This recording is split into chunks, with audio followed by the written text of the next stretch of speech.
the prophets of a brave new world, captains of industry, have visions grand and great designs, but none have room for me.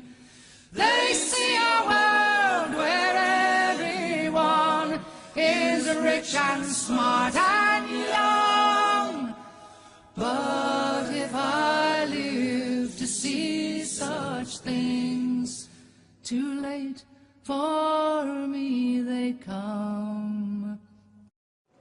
In recent months, more than 1 million people, most of them young, have protested against a new economic order called globalization. This represents one of the greatest popular movements since the 1960s. Surely never before has the human race enjoyed such amazing capacity to create wealth and reduce poverty. Yet never before has the gulf between rich and poor been so vast and inequality so widespread. The facts of globalization are revealing. A small group of powerful individuals are now richer than most of the population of Africa. Just 200 giant corporations dominate 1/4 of the world's economic activity. General Motors is now bigger than Denmark. Ford is bigger than South Africa. Unseen by shoppers in the high street, the famous brands of almost everything from running shoes to baby clothes are now made in very poor countries with cheap labor, at times bordering on a form of slave labor. Tiger Woods, the golfer, is paid more money to promote Nike than most of the entire workforce actually making Nike products here in Indonesia. Is this the global village we are told is our future? Or is it merely an old project that used to be run by the divine right of kings and is now run by the divine right of multinational corporations and by the financial institutions and governments that back them? This film is about these new rulers of the world, and especially their impact on one country, Indonesia.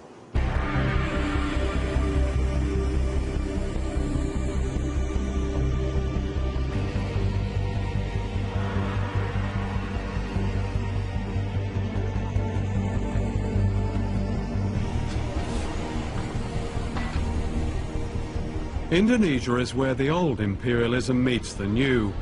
This is a country that should not be poor. It's rich in almost everything. Mountains of copper and gold, oil, timber, and the skills and labor of its people.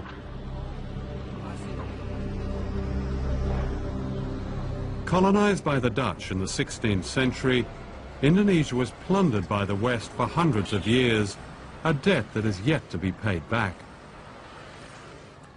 Ratusan tahun lamanya Indonesia itu dihisap oleh negara-negara utara.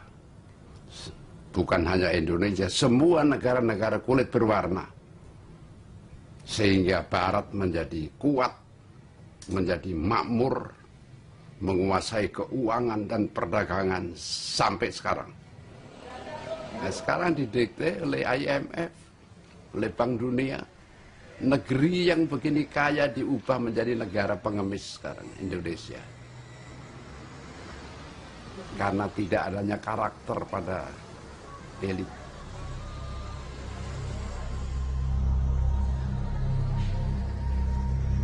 Globalization is used by its champions to suggest a coming together of people of all races, of all countries, and it will relieve poverty, it will distribute wealth.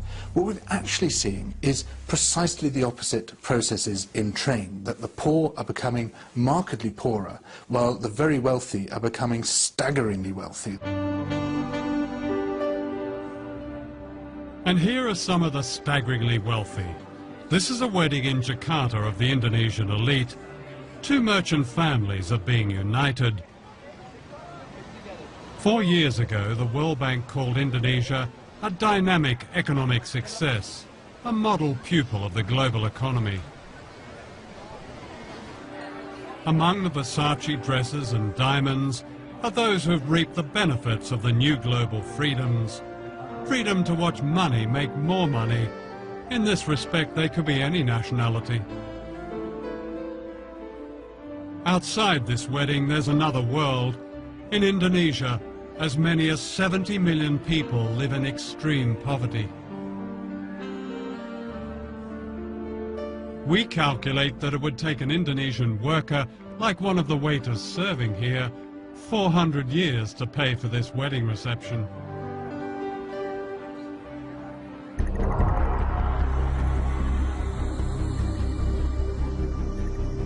Less than 5 miles away is the backyard of the global economy, the site of the dynamic success you don't see. This is a labour camp that's home to workers who make the clothes we buy in the high streets and shopping malls. This is the human price paid for our fashionable trainers, our smart shirts, our jeans with a tag that says, "Made in Indonesia." Young people living here who make the famous brands are paid on average the equivalent of 72 pence a day, about $1. That's the legal minimum wage in Indonesia. According to the Indonesian government, it's just over half a living wage. The dormitories are made from breeze blocks and packing cases. When it rains, they flood. There are open sewers and no clean running water. Many of the children are undernourished and prey to disease. While I was filming here, I caught dengue fever, carried by the mosquitoes which infest these slums. It kills children. The conditions here are not very different from workers' camps in other parts of Asia, in Africa and Latin America, where the famous brands are also made cheaply for lucrative Western markets.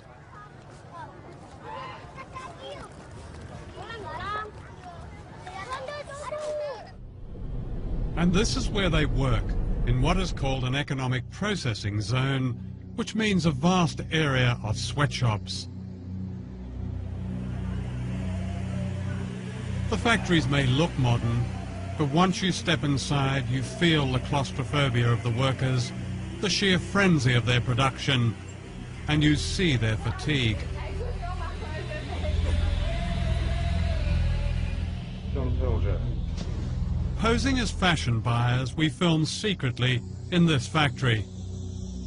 The factories are owned by Taiwanese and Korean contractors who employ cheap labor to make the products of famous brands such as Nike, Reebok and Adidas. We looked at one famous brand, Gap. The working conditions we found are by no means the worst. So you do Gap, of course. You do lots of Gap. And I mean the quality control of Gap, I think, is excellent. We found more than 1,000 mostly young women working crowded together under the glare of strip lighting in temperatures that can reach 40 degrees centigrade. The only air conditioning is upstairs where the bosses are. Working hours can vary and can be increased dramatically when an urgent export order has to be met. We surveyed 5 factories regarded as typical, and I interviewed workers from all over Jakarta. You work a 24-hour shift with just a couple of breaks, and then 2 hours later you start another shift. So in effect you work a 36-hour shift. Saya kerja long shift itu dari jam 7.30 sampai pagi lagi 7.30, pas terakhirnya sore jam 18.30. Are you given any choice? Nggak bisa. What would happen if you refused to do this 24-hour shift? Ya mungkin ada hukuman, tapi belum pernah menolak sih. Jadi takut aja. On these long 24-hour shifts, do you recall what labels you were packing? Kebanyakan Gap sama Olive. Do any of the people from the Gap company ever visit your factory? Sering. Do they ever ask you about or investigate the working conditions, your working conditions? Dulu pernah ada, tapi di personal itu anaknya tuh udah dikontak duluan gitu, udah nggak boleh ngomong yang salah gitu, harus sesuai omongan dari personalia. What did they tell you to say? Ya misalkan nggak bilang lembur longsip, terus pokoknya tidak boleh membuka rahasia perusahaan, tidak boleh menjelek-jelekan perusahaan. This is what the Gap company calls a code of conduct. In response to criticism, famous global brands like Gap have come up with these codes. They say the idea is to set standards and protect workers, but how effectively is it enforced? You have to come to Indonesia to really realize what codes of conduct means, and that it is almost useless to exercise or to implement code of conduct here in this country, because this government is always campaigning cheap labor here in Indonesia to attract the foreign investment, and codes of conduct cannot do anything about that.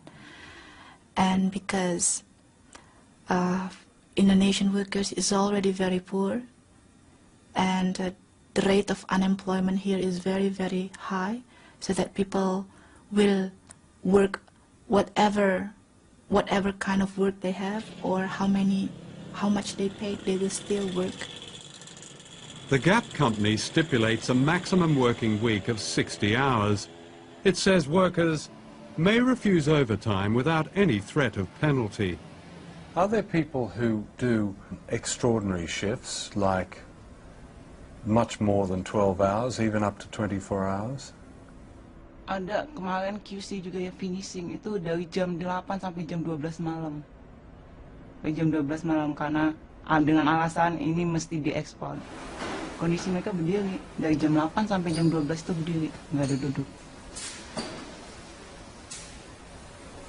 16 hours standing. Iya. Is that common?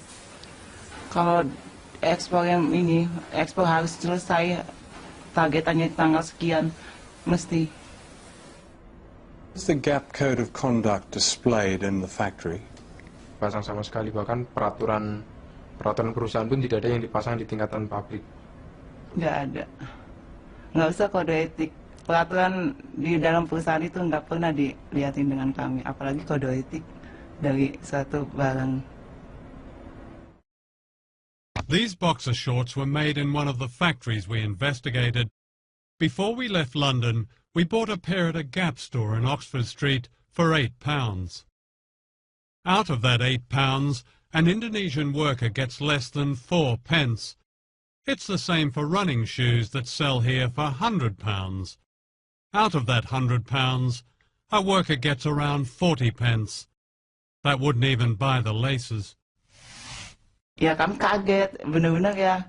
Oh, ternyata kami dalam satu celana ini kami bisa menguntungkan pengusaha begitu banyak, apalagi ribuan celana. Sehari minimal kami harus menghasilkan 3.000 celana. Itu minimal. Last year, the chief executive of Gap earned more than $5.5 million. The profits of Gap were $1.38 billion, and this is typical of many companies. In order to protect the workers in this film, we have not named the factories we investigated. In Indonesia, as in other countries which have sweatshop economies, workers who speak out face the danger of victimization from contractors and violence from anti-trade union forces. Dita Sari, a trade union leader, was herself imprisoned and tortured. Codes of conduct must be monitored by trade unions. How could you monitor codes of conduct if trade unions is still weak, if the police is surrounding their activists, and if they're facing repression whenever they operate? We asked the Gap company for an interview, but they declined, saying it was unfair not to identify the factories as they couldn't verify our evidence. We sent them a list of questions, and they supplied this statement. Gap says it employs one of the most comprehensive factory monitoring programs in their industry. For some manufacturers, our standards are too tough, and we refuse to do business with them. We prefer to work with them to fix the problem. We can't force them to comply.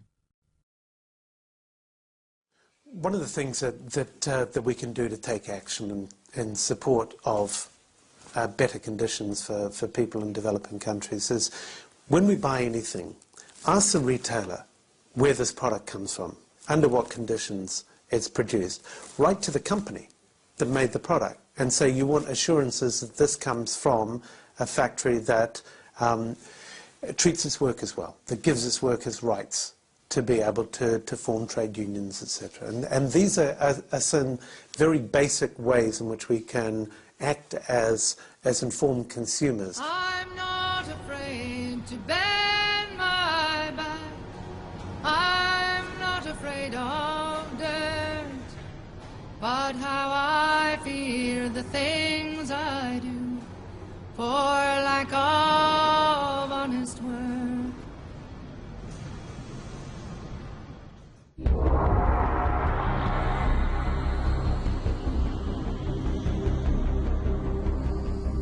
Globalization in Asia has a secret history. The great sweatshops and banks and luxury hotels in Indonesia were built on the mass murder of as many as 1 million people, an episode the West would prefer to forget.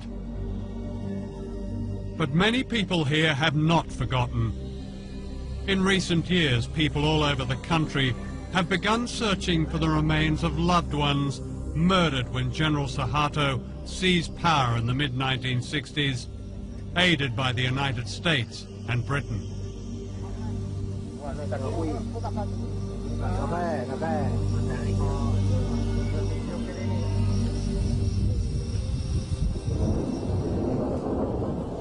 Until recently, the truth of this episode has remained so secret that this is the only known photograph of the atrocities.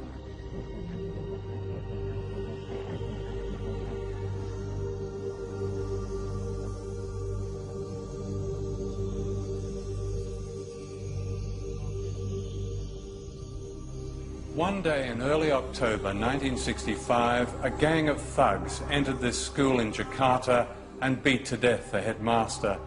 He was suspected of being a communist. His murder was typical of the slaughter of more than 1 million people, teachers, students, civil servants, peasant farmers. Described by the CIA as one of the worst mass murders of the 20th century, the origins of this terrible episode have been covered in mystery.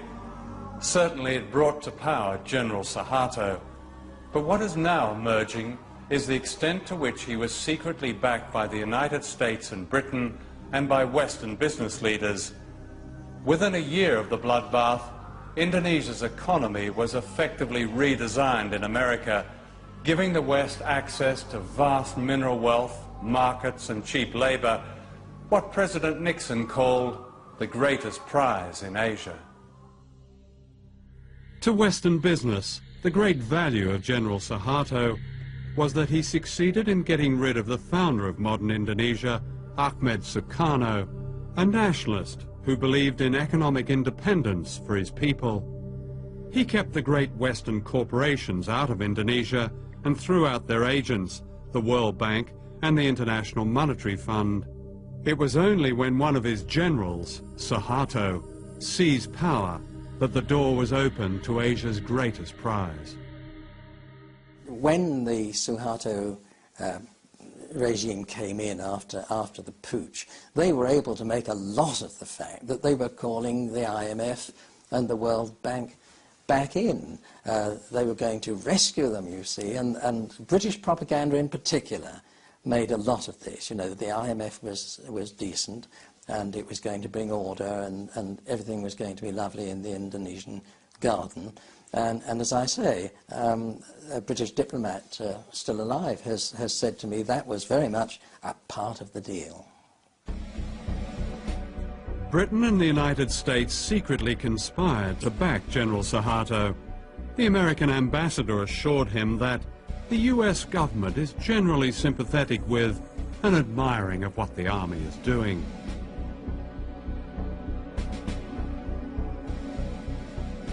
Thousands were rounded up. What was not known at the time was later revealed by American officials. The CIA had supplied a list of 5,000 opponents to be assassinated and embassy officials ticked off their names as they were murdered. The British ambassador recommended a little shooting as an essential preliminary to effective change. In the first few days, the British sources in particular purported not really to know what was going on. Of course they knew what was happening. I mean, there were bodies being washed up on the lawn of the British consulate in Surabaya. There were bodies floating all over the Malacca Strait and so forth. A man called Hadi Broto, a lieutenant colonel or something, was anxious to take some troops, Indonesian troops, from the east coast of Sumatra, from the northeast coast of Sumatra, to east and central Java, so that they could take part in what we now know was this terrible Holocaust, really. He found a Panamanian ship, and the ship sailed with the troops down the Malacca Strait, escorted by 2 British warships. So the British were directly involved in, as what you describe, as a Holocaust? Well, I would count that some sort of involvement, wouldn't you? The American press reported these events not as a crime against humanity, but in terms of their economic advantage to the West. Time magazine called them vengeance with a smile, and the West's best news for years. Others described a gleam of light in Asia. The seeds of globalization were planted in the bloodbath. In 1967, the Time Life Corporation sponsored a conference in Switzerland that planned the corporate takeover of Indonesia. It was attended by the most powerful businessmen in the world, such as David Rockefeller. The giants of Western capitalism were represented: the oil companies, the banks, General Motors, British Leyland, ICI, British American Tobacco, Lehman Brothers, American Express, Siemens. Across the table were Indonesian leaders approved by General Suharto. For Western business, it was the start of the gold rush which later became known as globalization. No one mentioned the killing of 1 million people.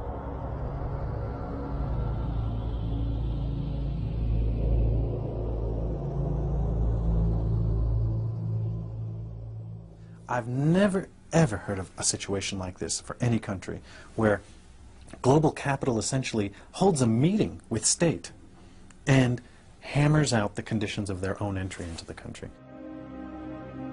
The conference went on for 3 days. The first day was when the Indonesians spoke and essentially made their case. They divided into 5 different sections on the second day.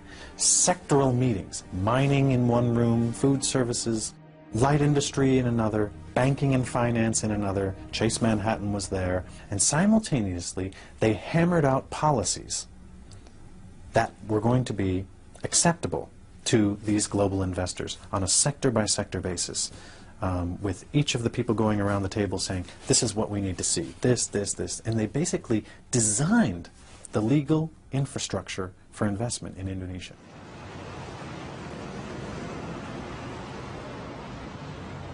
Was the foreign business community here aware that they were dealing not just with a corrupt, nepotistic dictatorship, but also with a mass murderer?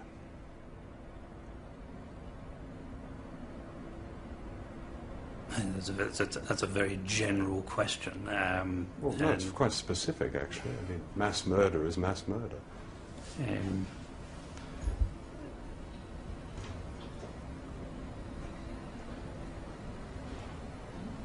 The fact that many people have died in Indonesia in unfortunate, tragic circumstances at the directly or indirectly as a result of the previous regime is hugely unfortunate. Whether if foreign investment had not been here that would have prevented in any way those events occurring. Nobody has perfect vision on what might have been.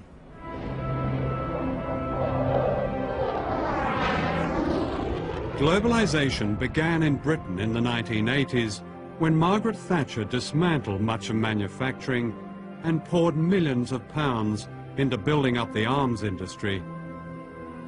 Indonesia became an important British arms market, and General Suharto was sold everything lethal, from fighter aircraft and missiles to warships and machine guns. Unknown to the British public, millions of pounds went to the dictator in export credits. In other words, a large part of his arms bill was paid by the British taxpayer. So important was Suharto as a business partner that the mass murderer was welcomed to London by the Queen.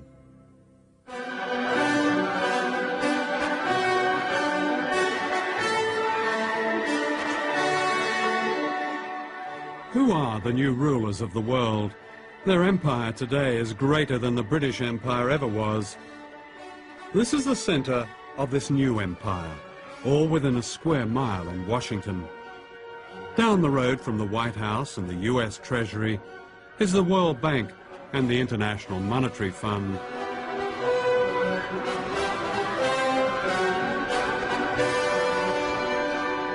These two bodies are the agents of the richest countries on earth, especially the United States. The World Bank and the IMF were set up near the end of World War II to rebuild the economies of Europe. Later, they began offering loans to poor countries, but only if they privatized their economies and allowed Western corporations free access to their raw materials and markets. Debt has really been used as an instrument in order for the IMF and the World Bank to get their policies implemented in many developing countries. And we're into a situation now where the poorest countries are in a cycle, a vicious cycle of poverty. They can't get out. And the kind of debt cancellation that's been given still will not allow them to get out of this poverty trap. It's not a question of debt forgiveness, because actually many of the debts were incurred under pressure from the international institutions or were given in collusion with governments which weren't acting in the interests of their people. Let me ask you, do you know the difference between Tanzania and Goldman Sachs? Tanzania is a country that has a gross national product of $2.2 billion and shares it between 25 million people. Goldman Sachs is an investment firm which has annual profits of $2.2 billion and shares them among 161 partners. That's the world we're living in now.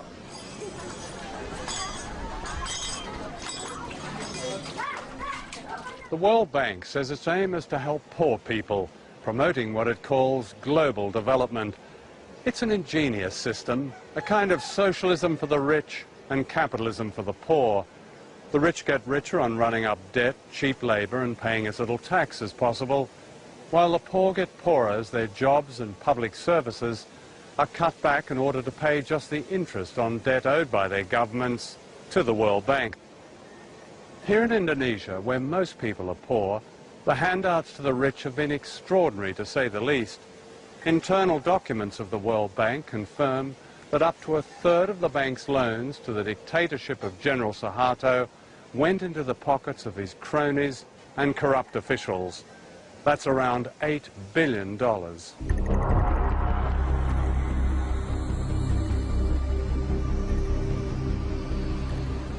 Globalization means that capital, big money, can be moved anywhere at any time without warning. In 1998, short-term capital was suddenly pulled out of Asia, crippling the miracle economy overnight.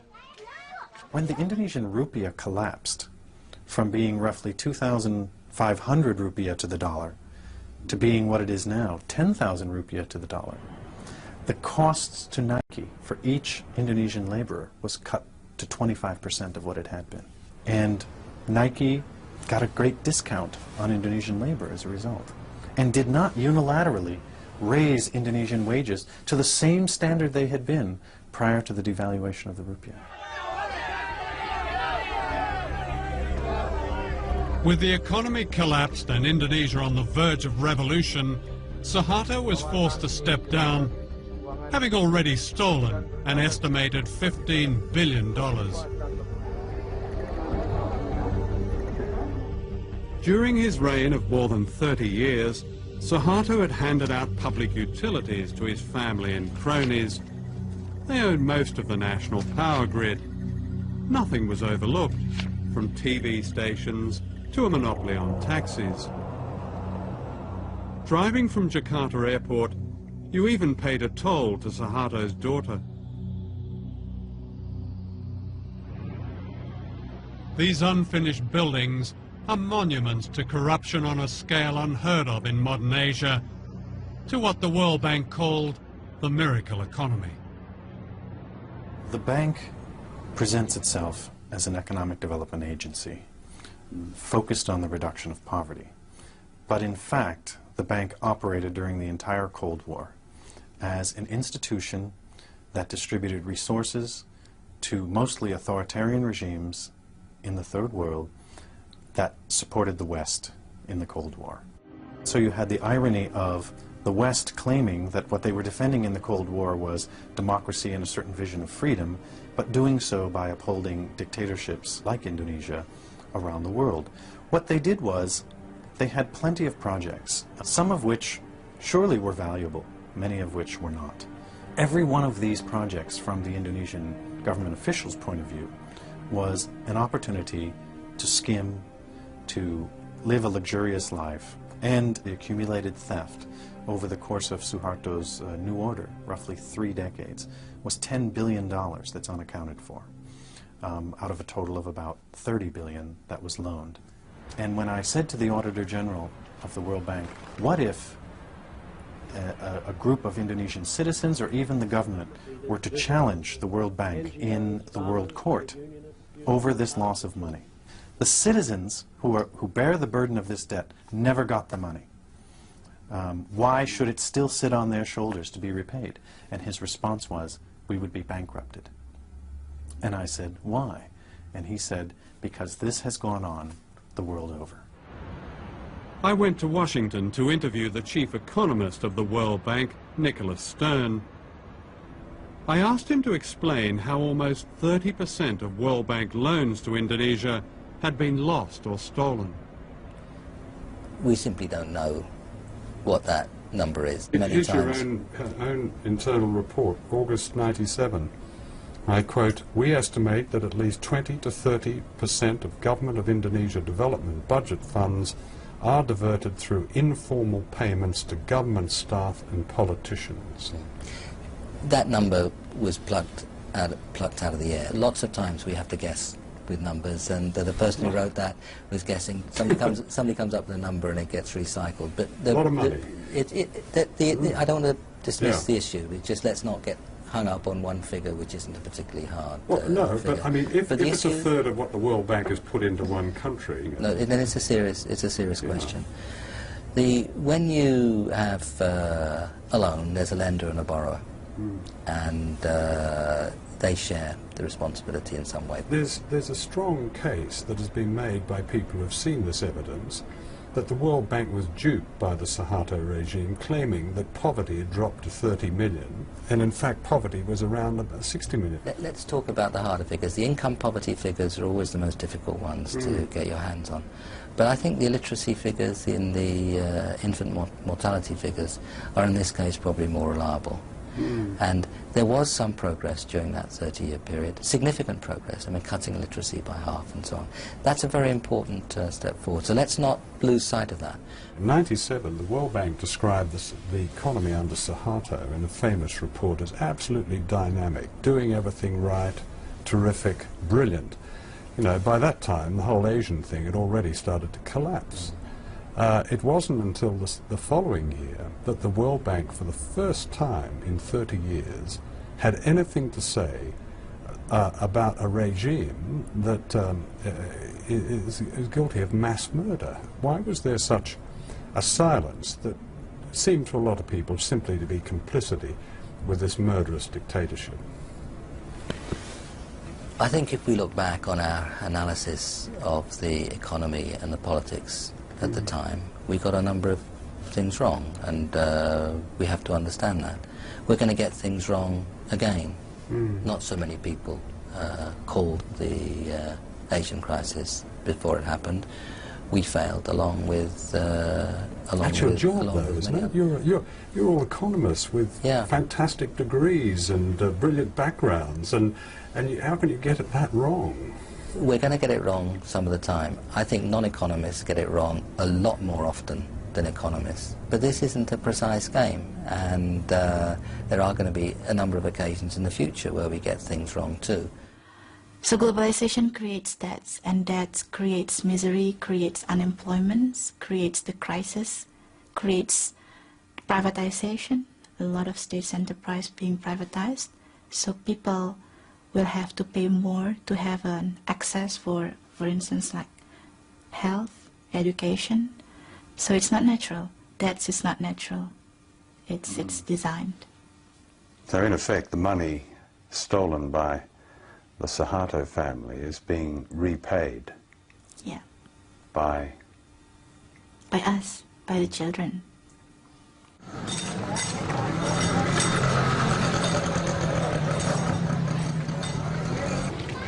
Every day, more than $100 million is transferred in debt repayments from the poorest countries on earth to the richest.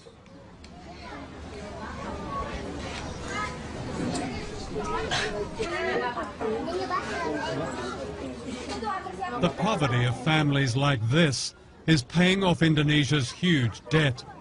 The conditions of the IMF's latest loan include a reduction in subsidies on certain fuel and food.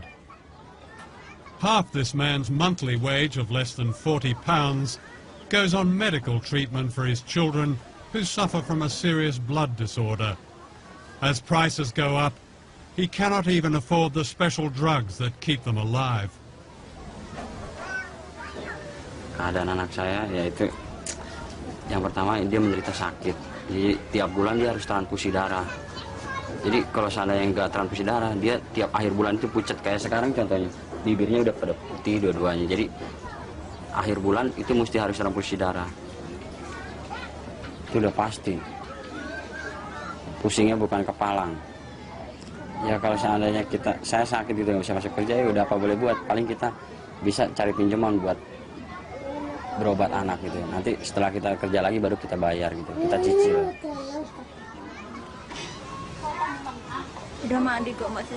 Kalau seandainya gitu ya, barang-barang naik, sedangkan UMR gaji gitu naiknya nggak seberapa, ya kita otomatis ya kita serahin diri sama Tuhan aja deh. Mungkin yang jelas mungkin berobat pun kayaknya nggak bisa. Jadi kita pasrah apa adanya. Sebab gimana kalau kita paksain untuk harusnya setiap pagi anak-anak kasih teh manis, sekarang enggak. Susu juga enggak. Ya paling kita bisanya teriak sama pemerintah, ikut lewat FNPBI begitu. Kita tuntut pemerintah dengan supaya naikin UMR 100%. Yang penting sekarang kan alhamdulillah bisa ketemu buat berobat. Biar walaupun kita makan pakai ikan asin, tapi udah alhamdulillah. In the global economy, one American corporation dominates the world trade in food grains, while almost half the world's population, like this family, attempt to live on less than $2 a day.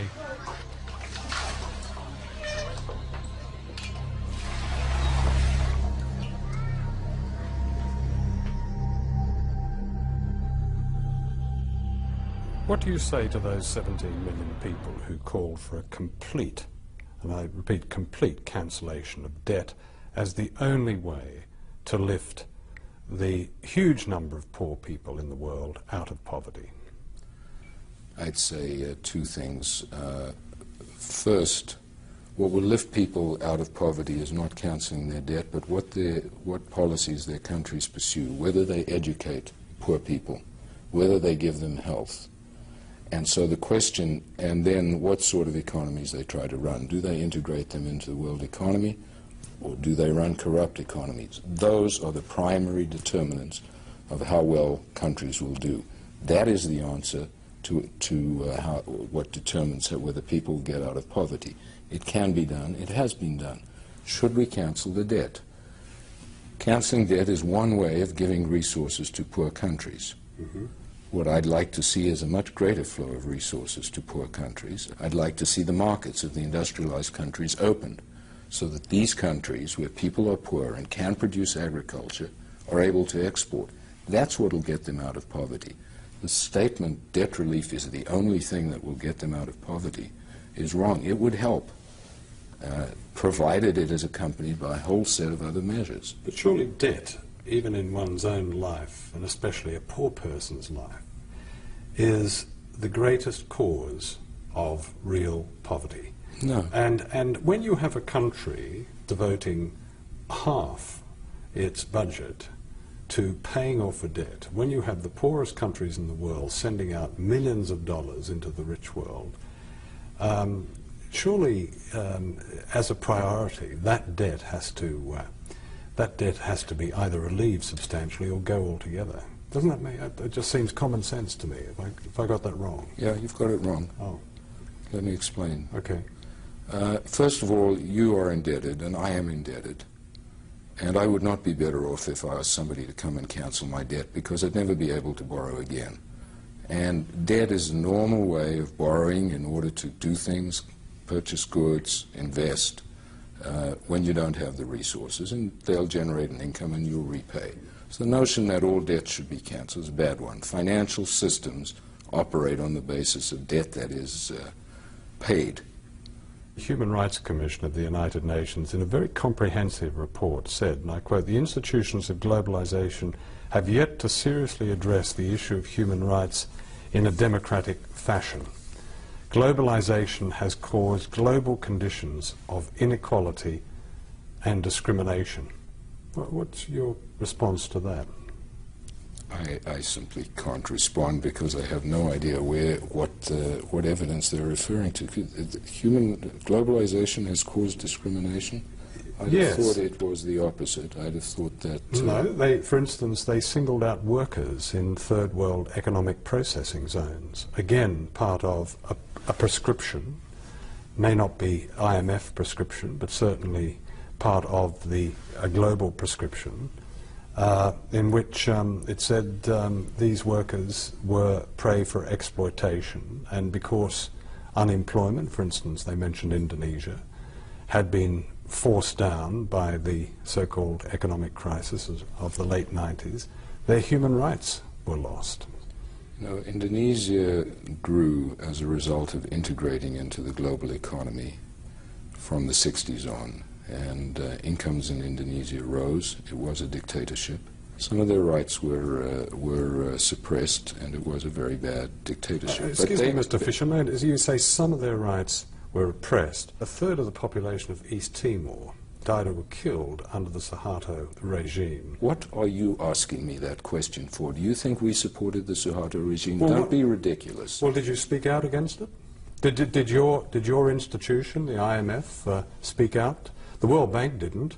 The first time after 30-odd years in there, the first time they spoke out was 1998. What did the IMF say about it? When the IMF went into Indonesia, it insisted on the removal of a host of corrupt practices that began to weaken that regime. It was not an intended consequence, but it was intended that we went in and helped remove the corrupt practices in a variety of monopoly areas.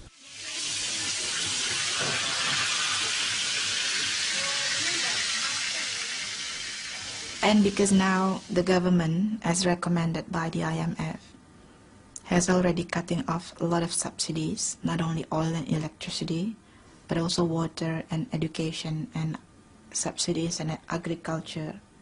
So it means that the workers, if they have sons or daughters, they have to pay more if they want to put their children to school. Before, of course, people eat 3 meals a day, but now they have to also make efficiency. So they eat, instead of 3, they eat twice a day, and or they reduce the quality of the food.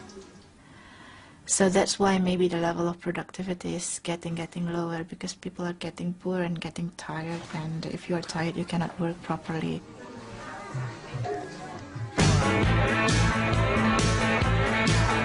You know capitalism is a verbal law. It says it don't count as it sells. When it costs too much to build it at home, you just build it cheaper someplace else.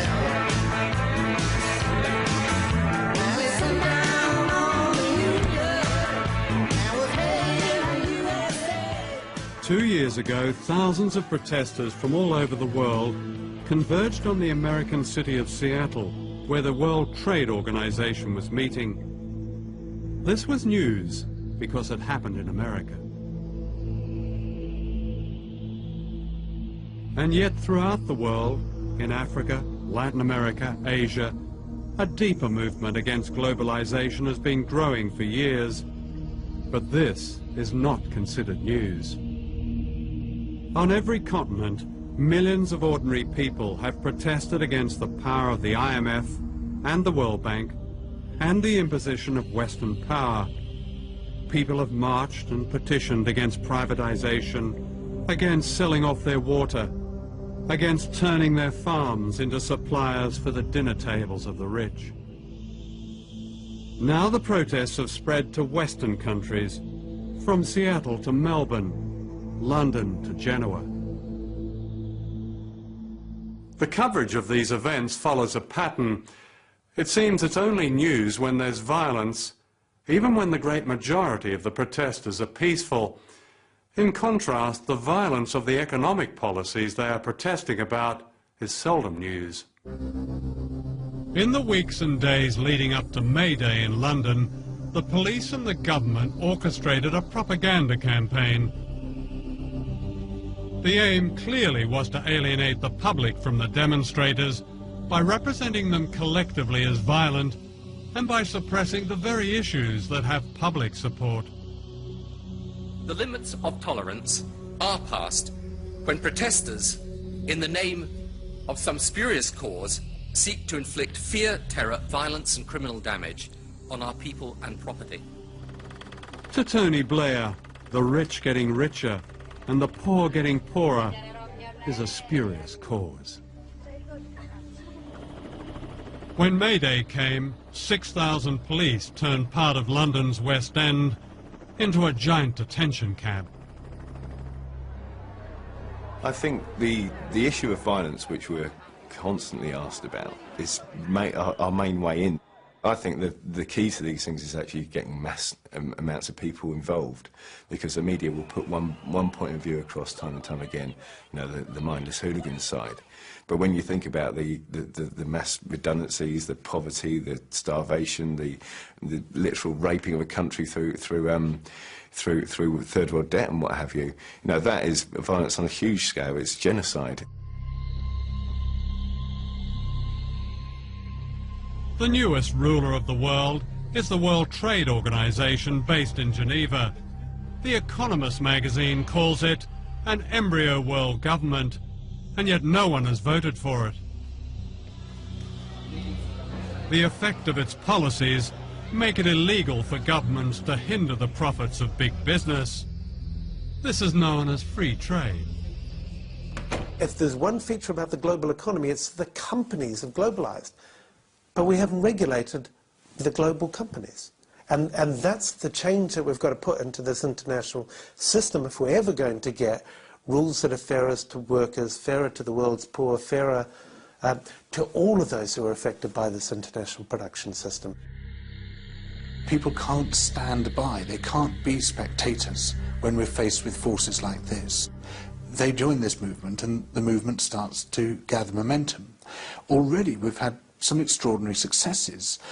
We managed to stop the implementation of a crazy idea called the Multilateral Agreement on Investment, which would have allowed corporations to sue governments for the removal of any law which they didn't like. Now, that was being promoted, that idea, by the 29 most powerful countries on earth.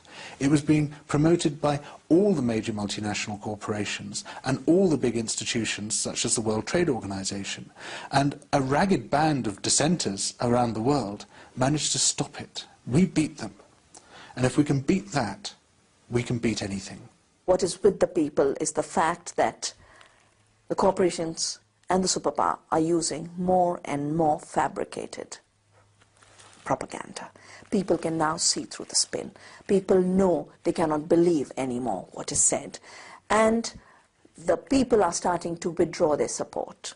They're starting to say, no, a government that only protects the Pepsi and the Coke and the McDonald's is not our government. In rich countries like Britain, globalization is well advanced. The disastrous selling off of the railways and the creeping privatization of everything from healthcare to air traffic control. The financial pages celebrate a booming economy, yet 1 in 5 British children grows up in poverty. There are almost 10 million Britons living in poverty. The gap between the rich and the rest gets wider, and this is said to be a spurious cause. All over the world, millions of ordinary people are asking why they have no say in decisions that bring hardship to their lives. They don't accept the view of President Bush and Prime Minister Blair that there's no other way. In Britain, the fact that only 25% of the electorate voted for the Blair government is part of this great unease. Why, people ask, should we accept a system of winners and losers, a system that puts a dollar sign on every public service and almost every human value? Why not abolish the World Bank and the IMF and the World Trade Organization and replace them with genuine trade and development institutions that are democratically accountable? And why not cancel a debt that condemns nations like Indonesia to poverty and disease? These are dangerous times. The one superpower left in the world has made its ambitions clear. This is a document of the United States Space Command. It says, the globalization of the world economy will continue with a widening between haves and have-nots. It says only military dominance will protect America's commercial interests. Why should we accept this? Why should our children have to face these divisions and dangers? None of them is God-given. All of them can be changed. And I know I'm not the only one to fall beneath the wheel. Such company cannot assuage the loneliness I feel. So many are resigned to be society's debris, but I will be remembered for the life took from